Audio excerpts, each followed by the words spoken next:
announcing today a major show of military force in the region. In the heart of the Persian Gulf, a new chapter in modern naval warfare unfolded. One that would send shockwaves around the world and change how military strategists think about maritime conflict. The year is 2026, and for the first time in history, 45 fast attack boats of the Iranian Revolutionary Guard Corps, each one barely more than a speedboat packed with weaponry, launched a coordinated, all-out swarm assault on a U.S. Navy aircraft carrier strike group. This was no ordinary operation. This was a challenge to the very future of naval power and the global balance of security. In a move that would rewrite the rules of engagement at sea, the USS Gerald R. Ford, the most advanced aircraft carrier in the world, found itself under attack in one of the most dangerous and contested waterways on Earth. The Iranian swarm doctrine had been quietly building in the shadows for years, and now it had come into the light. In this tense standoff, the world held its breath as the very technologies that have long defined naval supremacy were put to the test. What happened next was nothing short of extraordinary. How did the Gerald R. Ford, a symbol of U.S. military might, defend itself against a swarm of relentless, fast-moving attackers? What does this new method of warfare mean for the future of military conflict at sea? And perhaps most importantly, what are the geopolitical consequences of such a high-stakes confrontation?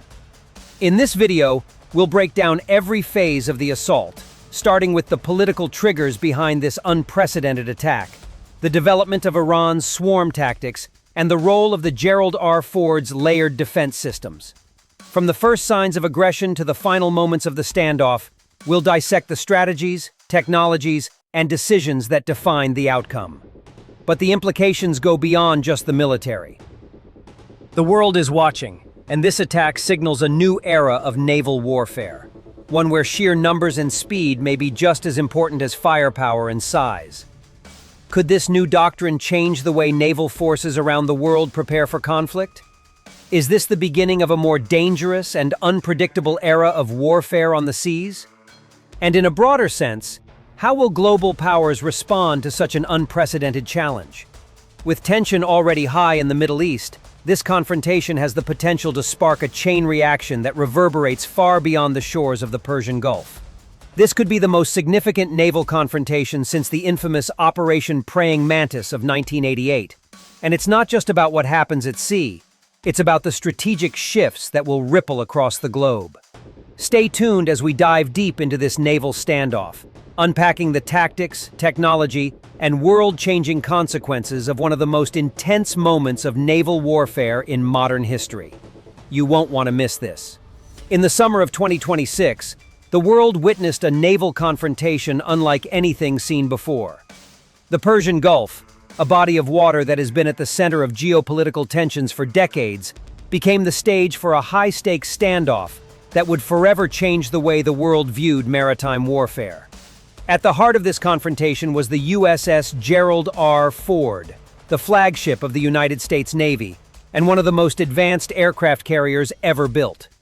This formidable vessel, equipped with cutting-edge defense systems, faced an unprecedented challenge when 45 Iranian Revolutionary Guard Corps, IRGC, fast attack boats launched a meticulously coordinated swarm assault against the carrier strike group. The sheer scale and audacity of this attack sent ripples through the military community and beyond, sparking a global conversation about the future of naval conflict. The political triggers behind this dramatic escalation had been simmering for years. The US and Iran had already been locked in a tense standoff for decades, with both sides engaging in a dangerous game of brinkmanship. The Middle East, long a powder keg of competing interests, saw the rise of new military strategies and technologies that threatened to shift the balance of power in the region. By 2026, the IRGC had quietly perfected a new method of warfare that would redefine naval engagement: the swarm attack. Drawing inspiration from the tactics of the past, such as the Mosquito Fleet of World War II, the IRGC had developed a doctrine that focused on overwhelming enemy ships with large numbers of small, fast-moving boats armed with a deadly payload. The idea was simple yet revolutionary: Swarm your target with a torrent of incoming fire and force it to expend its resources defending itself against a seemingly endless wave of attackers. Meanwhile, the United States, confident in its technological superiority, had placed its faith in the heavy firepower of its aircraft carriers, the epitome of naval dominance. The Gerald R. Ford was the latest iteration of this philosophy, packed with advanced radar systems, anti-aircraft missiles, and an array of defense mechanisms designed to repel any threat, no matter how sophisticated. But the Iranian swarm presented a new kind of challenge. The sheer number of boats involved was enough to overwhelm traditional defense systems, and the IRGC's relentless pursuit of this new form of warfare posed a question that had never been asked before. Could a carrier strike group, no matter how advanced, defend itself against a swarm of fast-moving attackers intent on breaching its defenses at all costs? When the IRGC launched its assault, it came without warning, a coordinated attack that took advantage of the narrow, congested waters of the Gulf. The boats, small but agile, darted across the water like a swarm of hornets, closing in on the Gerald R. Ford from multiple directions. The U.S. Navy had prepared for conventional threats, missile attacks, airstrikes, and large-scale surface warfare. But nothing had fully prepared them for a scenario like this. The attack was carefully orchestrated, with the boats working together in perfect synchrony, using the cover of darkness and the Gulf's geographical complexity to their advantage. As the first wave of boats approached the carrier, the Gerald R. Ford's advanced radar systems picked up the incoming threat, but the number of targets was overwhelming. It was immediately clear that the swarm attack was unlike anything the U.S. Navy had faced before. The decision was made to deploy the ship's layered defense systems, a combination of electronic warfare, anti-aircraft systems, and close-in weaponry. The Gerald R. Ford's state-of-the-art CIWS, close-in weapon system, began to churn, firing thousands of rounds at incoming boats in a desperate attempt to neutralize the threat. But for every boat destroyed, two more seemed to appear, their engines roaring as they closed in on the strike group. The Gerald R. Ford's defense systems were pushed to their limits. Despite its technological superiority, the carrier's layered defenses were being tested in real time, and the outcome of the battle was uncertain. Meanwhile, the IRGC boats showed no sign of hesitation. Their operators, trained in the art of the swarm, executed their maneuver with terrifying precision. In the heat of the moment, a series of near-miss attacks on the carrier's hull sent shockwaves through the crew. The tension on board was palpable. The constant threat of a breach in the carrier's defenses kept everyone on edge. But the U.S. Navy wasn't ready to back down. The battle raged on for hours, with both sides locked in a deadly game of cat and mouse. While the Gerald R. Ford was able to eventually fend off the majority of the attack, the sheer scale of the assault left the U.S. Navy grappling with a new reality. The swarm doctrine had proven itself to be a formidable threat, one that could challenge even the most advanced military technologies. As the dust settled, the global implications of the attack became clear. The rules of naval warfare had shifted, and no longer could naval powers rest solely on the laurels of their technological advancements. The world would have to adapt to this new form of warfare, and the Gerald R. Ford's encounter with the IRGC had shown just how far the stakes had risen. The Persian Gulf, once again, had become the flashpoint for a new era of conflict. In the months leading up to the 2026 attack on the USS Gerald R. Ford, a series of political maneuvers set the stage for what would become one of the most intense naval confrontations in modern history. The Persian Gulf, already one of the most strategically vital and volatile regions in the world, had become the focal point of a bitter struggle between the United States and Iran. For years, tensions had been simmering, with both sides engaging in a complex game of military posturing, covert operations, and psychological warfare. The attack on the Gerald R. Ford wasn't just a random escalation. It was the culmination of a series of carefully orchestrated provocations, both from Iran and the international community, that created a powder keg waiting for a spark. In the aftermath of the U.S. withdrawal from the 2015 nuclear deal, Iran had seen its economy suffer under increasingly harsh sanctions. In response, the Iranian government shifted its focus from diplomacy to military deterrence, investing heavily in unconventional warfare tactics.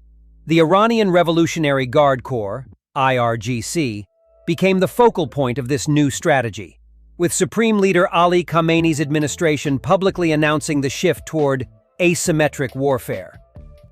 This shift meant that instead of directly confronting the might of the U.S. Navy or the global military alliance, Iran would focus on smaller, more agile threats, designed to make the cost of intervention prohibitively high. The IRGC's fast attack boats, which had long been a staple of Iran's naval strategy, began to evolve from simple patrol vessels into highly coordinated and lethal attack units. By 2025, the IRGC had developed a new tactical doctrine that would change the nature of naval warfare in the region: the swarm attack. Inspired by historical examples such as the guerrilla tactics used by insurgents in various parts of the world, the IRGC sought to overwhelm superior naval forces with sheer numbers. At the same time, they invested heavily in improving the speed and firepower of their vessels, outfitting them with advanced missile systems, anti-ship rockets, and drones, all aimed at creating a multi-layered assault that would overwhelm traditional defense systems. The IRGC commanders, well aware of their limited resources compared to the U.S. Navy, saw this tactic as the key to shifting the balance of power in the region. Meanwhile, the United States, under President Jacob Davis, had been focusing its military resources on maintaining dominance in the Gulf.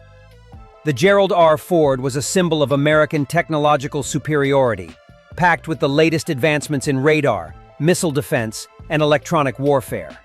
However, the U.S. Navy had become increasingly overconfident in its ability to neutralize threats, and as tensions rose, some U.S. commanders failed to recognize the emerging challenge posed by the swarm doctrine. There were whispers within military circles about the Iranian buildup, but many dismissed it as posturing or a mere distraction from larger geopolitical issues. The U.S. Navy, long accustomed to large-scale, high-intensity engagements, had underestimated the threat posed by a swarm of fast-moving attack boats, an error that would soon have deadly consequences.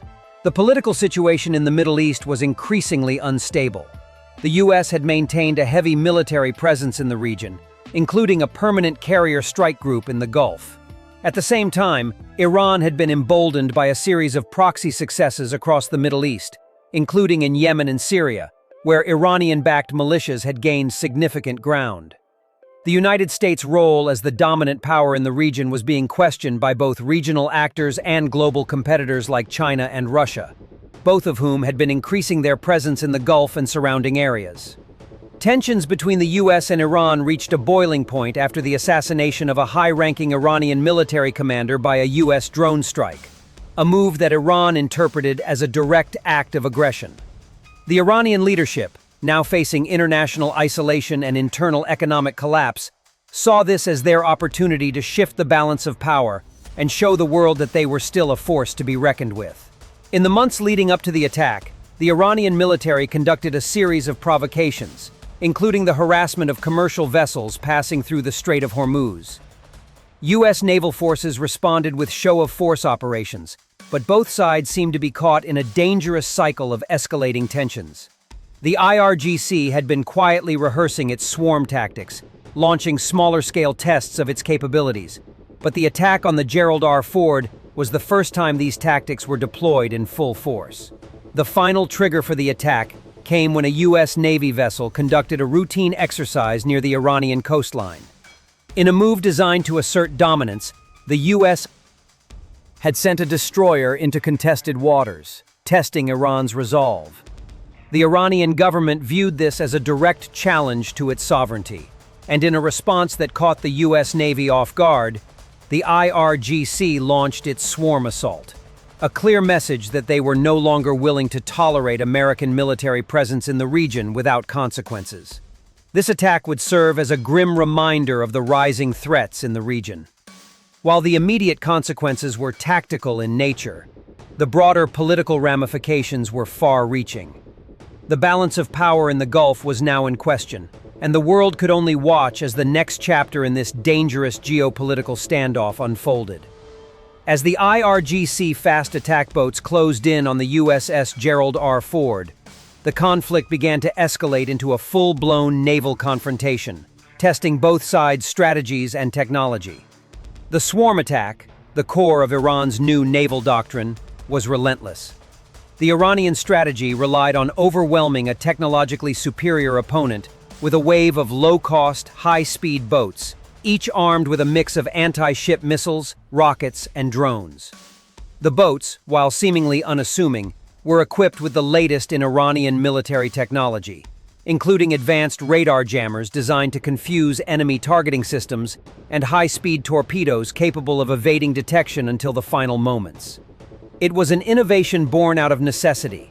Knowing they could not match the might of the U.S. Navy in direct confrontation, Iran had opted to create a threat that was both unconventional and nearly impossible to defend against. The first wave of the attack came at dawn, with 20 boats darting across the waters of the Persian Gulf, each one a part of a larger, coordinated effort. Their movements were synchronized, calculated to confuse and overwhelm the Gerald R. Ford's advanced radar systems. The Iranian boats had been outfitted with stealth technology designed to reduce their radar cross-section, making them harder to detect from long distances. The Gerald R. Ford's early warning radar systems did manage to pick up the initial threat, but the sheer number of boats created a problem.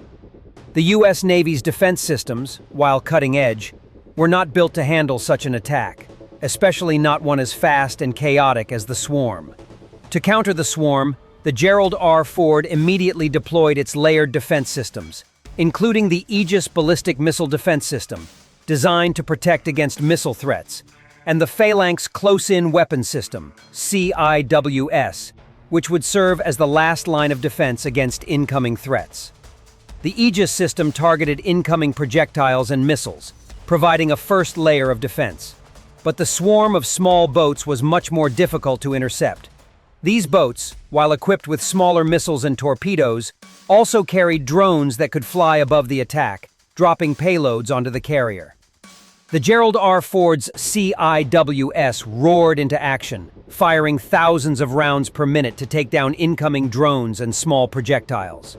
But for every threat neutralized, another seemed to take its place. One of the key features of the Iranian attack was the use of electronic warfare.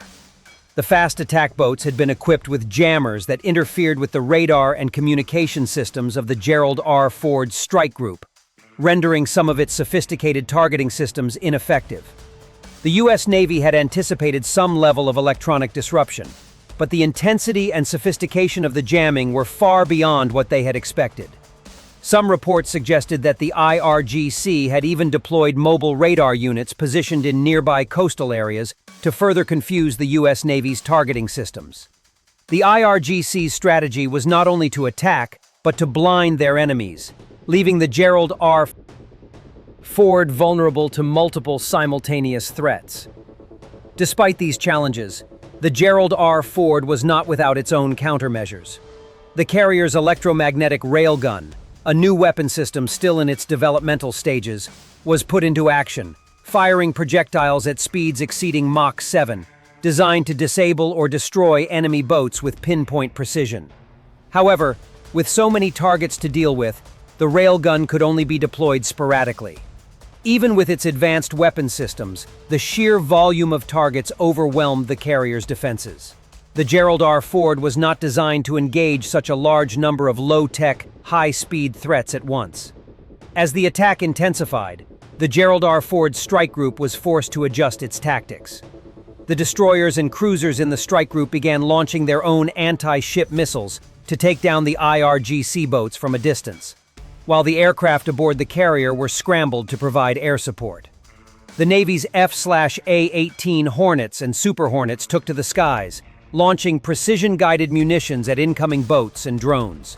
However, the swarming nature of the attack meant that for every boat destroyed, a dozen more were closing in, taking advantage of the carrier's momentary distractions.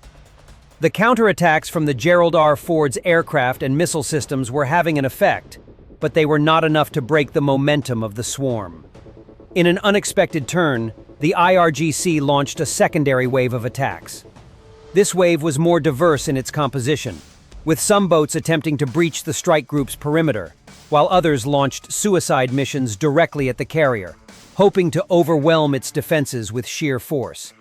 These boats were packed with explosives and designed to detonate upon impact, a tactic reminiscent of World War II-era kamikaze attacks.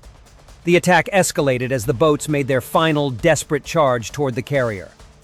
In a decisive moment, the Gerald R. Ford's defense systems had to make split-second decisions.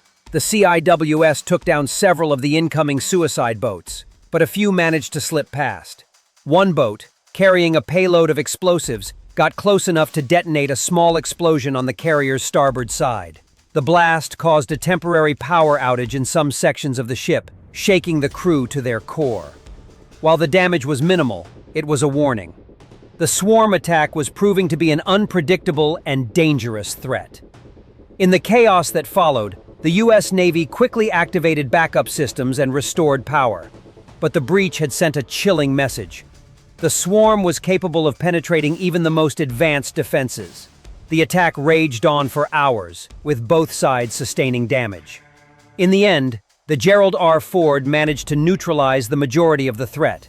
But the encounter had demonstrated just how vulnerable even the most technologically advanced military assets could be in the face of a well-coordinated, unconventional assault.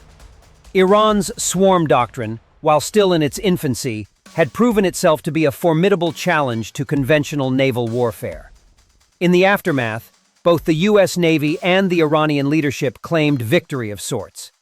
The Gerald R. Ford was able to defend itself, but the Iranian strategy had shown that conventional warfare tactics were no longer sufficient to ensure dominance at sea.